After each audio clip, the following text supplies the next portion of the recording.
Son las 8:34 de la mañana, regresamos a Despierta con CDN. Hoy hablamos además de zonas francas. Dentro del marco del Día de las Zonas Francas se presentan los resultados de la evaluación sobre el impacto del régimen de zonas francas en la economía nacional de la República Dominicana. Tenemos al señor Daniel Liranzo, que es el director del Consejo Nacional de Zonas Francas. ¿Y quién mejor que él para explicarlo? Buenos días, señor Liranzo. Bienvenido a Despierta con CDN.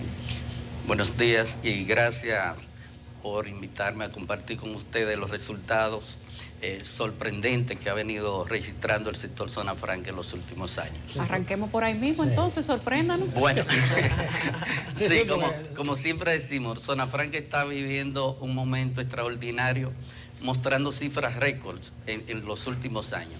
Por ejemplo, nosotros actualmente tenemos el mayor número de parques de zona franca que hemos tenido en la historia, con un total de 83 parques, los cuales albergan alrededor de 774 empresas diseminadas en toda la geografía nacional. Cuando decimos diseminada en toda la geografía nacional, es porque las zonas francas tienen presencia en 28 de las 32 provincias del país. O sea que tienen un derrame económico no concentrado en una sola región, sino que tienen incidencia en gran parte de la geografía nacional. Cuando hablamos de cifras récord, por ejemplo, nosotros el año pasado, por primera vez, las zonas francas sobrepasaron la cifra de los 7.000 millones de dólares en exportaciones. Cifra esta que en los 53 años que tiene el régimen nunca se había alcanzado. Y este año... ¿Cifra que nunca se había alcanzado? No, nunca se había alcanzado la cifra de los 7.000 millones de dólares en exportaciones de zona franca. Y las exportaciones de zona franca ese año representaron el 60% de las exportaciones totales del país, incluyendo el oro. O sea que si excluimos el oro, las zonas francas representan alrededor del 70% de las exportaciones totales que genera el país.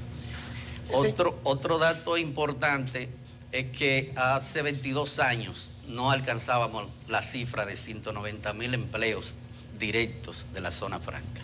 Y hoy día, al corte del mes de julio, llegamos a la cifra de 191.393 empleos directos, que si esto lo multiplicamos por 2 empleos indirectos, podríamos hablar que en zona franca se genera, a través de la zona franca se generan alrededor de 500.000 empleos.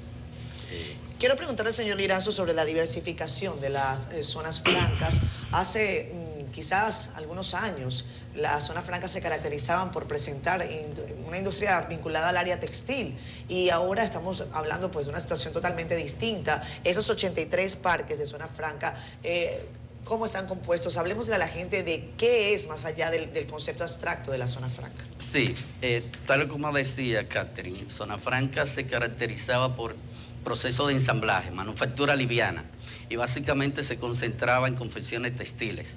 Por ejemplo, en el año 2004, las exportaciones de confecciones textiles dentro del régimen de zona franca representaban alrededor del 60% de todo lo que se producía en zona franca. Hoy día, esa estructura productiva ha cambiado. Hemos pasado a otros sectores ya de mayor valor agregado y de mayor tecnificación. ¿Cómo cuáles? Por ejemplo, manufactura de productos médicos es el principal producto ahora mismo que se elabora en zona franca. También tenemos los productos electrónicos, que se generan alrededor de 1.000 millones de dólares en exportaciones, y seguido por artículos de joyerías, que aunque ustedes se lo encuentren raro, aquí hay fábrica de joyería muy famosa como Tiffany. Tiffany fabrica se hace aquí en la zona franca de Itao, y se portan alrededor de 500 millones de dólares de joyería solamente.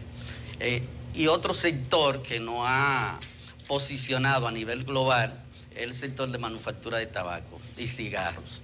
O sea, a nivel mundial, la República Dominicana representa el 35% de todo el cigarro que se vende a nivel mundial. Y si esto lo concentramos, por ejemplo, nos vamos a Estados Unidos, el 70% de los cigarros que se consumen en Estados Unidos son hechos en República Dominicana. O sea que de cada 10 cigarros que se fuman en Estados Unidos, 7 son de República Dominicana. Y así pasa con otros productos. Por ejemplo, nosotros estamos con los breakers, interruptores eléctricos. Nosotros en ese renglón competimos, el competidor que tenemos más cerca es China. O sea que ya República Dominicana está compitiendo con China en ese tipo de productos. A nivel global, de la zona franca de la República Dominicana sale el 10% de los breakers que se utilizan a nivel mundial. Y seguido por China, que representa el 12% de ese producto. Usted dice que está en 28 de 32 provincias. Obvio, siempre han dicho que las otras 4 son de fronterizas. Pero Así eso es. no piensa variar, porque toda la vida ustedes le han salido huyendo a la frontera. No, nosotros no. Nosotros hacemos esfuerzo para llevar inversionistas a la ¿Por frontera. qué no va ninguno de ustedes? Ya eso es una decisión de los inversionistas, porque tal Pero vez ustedes más o menos tienen sus estudios de por qué los inversionistas no quieren ir a la frontera. por falta de recursos humanos calificados que no hay en la frontera y también falta de infraestructura colaterales que necesitan las empresas para poder llevar a cabo sus operaciones Yo creo que el en gobierno esos debe hacer un lugares. esfuerzo adicional, porque incluso si se dinamiza la frontera, la creación de empleo, de desarrollo industrial, se van a superar muchos de los problemas ancestrales que tenemos con nuestros vecinos. Sí, no, estamos totalmente conscientes de eso y hemos recibido instrucciones del señor presidente de la República de que tratemos de llevar inversiones a esas zonas Más incentivos, deprimidas. hay un régimen de incentivos, pero vamos a hacer una ley Es especial. que la ley, por ejemplo, para lograr ese gran desarrollo en la frontera, la misma ley de nosotros, la 890, contempla incentivos adicionales para esa zona fronteriza.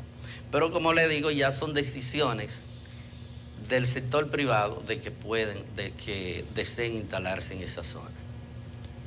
Usted dijo hace un momento que las cifras de exportaciones llegaron a 7.000 millones de pesos o de dólares. Dólares, 7.200 millones. 7.200 millones de dólares. El año pasado. Cifras nunca antes vistas. Correcto. Eso fue por el impulso que le dio a las exportaciones la pandemia, por el tema de los productos médicos, o porque simplemente se ha hecho algún tipo de esfuerzo, han venido empresas adicionales. Quiero saber a qué se debe ese impulso que dice usted que nunca antes había ocurrido. Sí, este impulso básicamente fue motivado por un incremento en la demanda En la pandemia. en la pandemia. Un incremento en la demanda no solo de productos médicos, sino que se incrementó el consumo de varios artículos, por ejemplo, como el cigarro. Parece que la gente en su casa con No, ansiedad. El cigarro y el alcohol aumentaron. Y el alcohol, que de hecho de Zona Franca también se porta una cifra considerable de bebida alcohólica,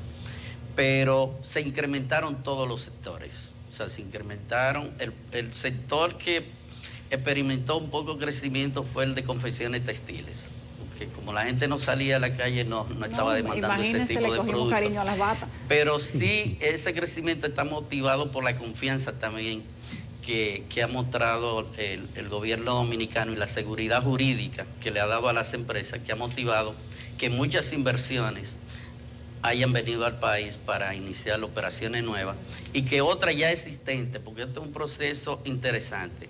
O sea, ese crecimiento también se debe a que empresas multinacionales han tomado la decisión de ampliar sus operaciones en el país.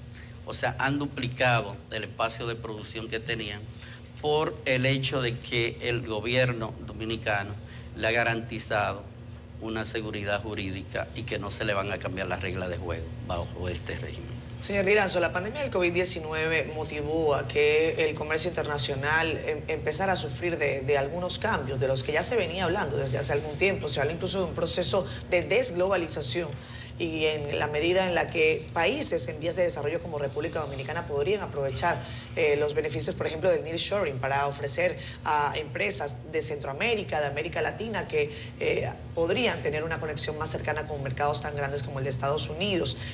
Más allá, estoy viendo que son la mayoría de las empresas que están instaladas en el país, en el sector de Zona Franca, 774 de origen norteamericano. Pero ¿cuáles son los esfuerzos que se están haciendo para traer quizás inversiones de otras latitudes, de países, por ejemplo, de Sudamérica o de Europa?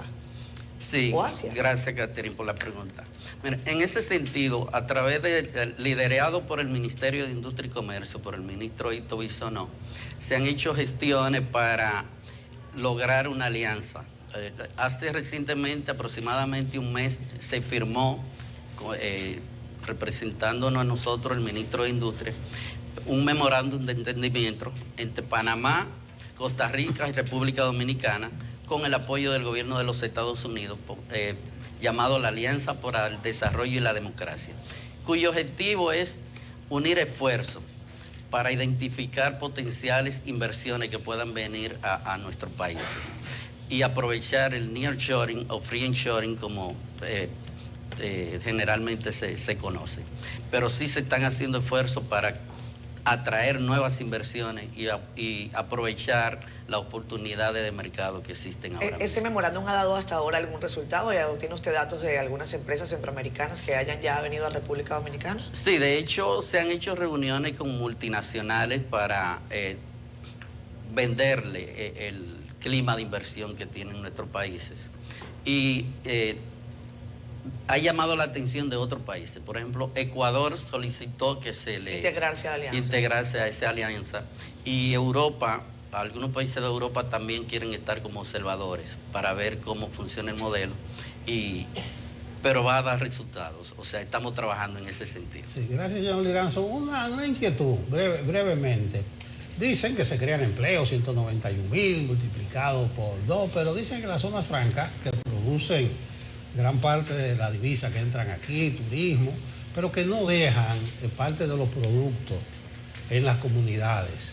Y por ejemplo, el cigarro. Yo tenía un suplidor de ahí de Tamboril que me pasaba a los Davidoff sin etiqueta de los cigarros. Sí, porque tenían un fallito, una cosa. La cuota local. Una cuota local. ¿Por qué no hay una cuota local o algo? ¿Eso no se ha pensado o existe algún régimen? No, mire, la ley permite que las zonas francas puedan vender la cantidad que quieran en el mercado local, pagando los impuestos correspondientes. Sí. Ahora bien, como usted sabe, la mayoría de esos productos pertenecen a multinacionales que no permiten que esos productos sean vendidos directamente al mercado local. Por ejemplo, los Davidoff que usted mencionaba, ese cigarro no se puede vender directamente en el mercado dominicano.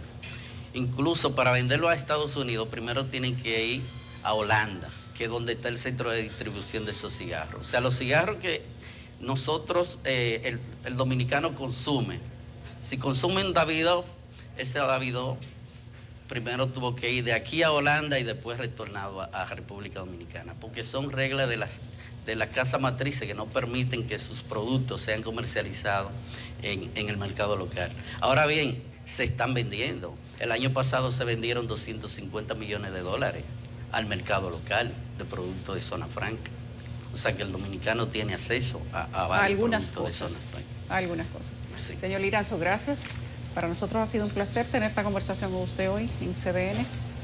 Muchísimas gracias y esperamos seguir rompiendo récords en zona franca. No, pero sin pandemia.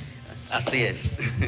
Muchas gracias. Daniel Liranzo, director del Consejo Nacional de Zonas Francas. Vamos a una pausa.